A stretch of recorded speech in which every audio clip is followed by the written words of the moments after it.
We got to be intentional about the sacrifices we make.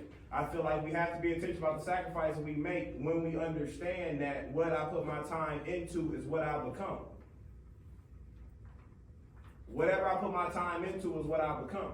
So when we talk about making sacrifices, my dad talked about all the basketball and stuff like that, but that was just the product of making sacrifices. That was the product of me deciding not to go out to the party and go to the gym. That was the product of me saying, hey, we get up at 5 a.m. Everybody else still asleep, but I'm going to go to the gym at 5 a.m. I'm a shooter in here. That's where Yale started coming. That's where most of my college visits or colleges that came to see me, they came to see me at my 5 a.m. workout. It's about making those sacrifices. It's about being intentional. Whatever I decide to put my time into, that's what I become. We got to be intentional about our integrity.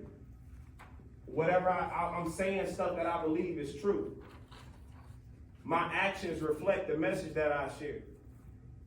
If I'm telling the kid, if I'm giving Akeem Springs, if I'm giving out a ain't nothing but some work message to build resiliency to people, then how could I ever not be working?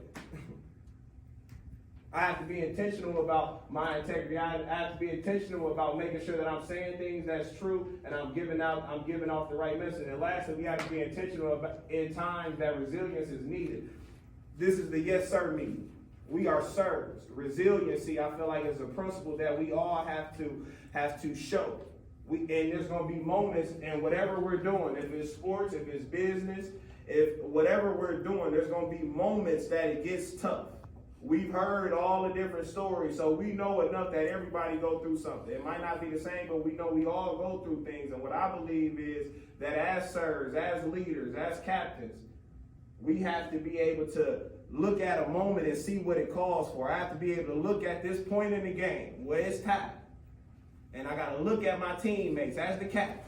And I got to be able to say, hey, this the time that we fight. I feel like that's important for us to recognize. And I think that's important for us as sirs and as leaders. But that's what I got for y'all this morning, man. We're going to have a good presentation for y'all, but be intentional. In this meeting, we all came here to grow. We could have been anywhere else, everybody. So let's get something out of it. When we have our group activities and things like that, get something out of it. If it's you, if you're somebody that's speaking, we got some young minds in here. Be intentional about the things that you leave with them. Let's be intentional, sirs. 2 claps.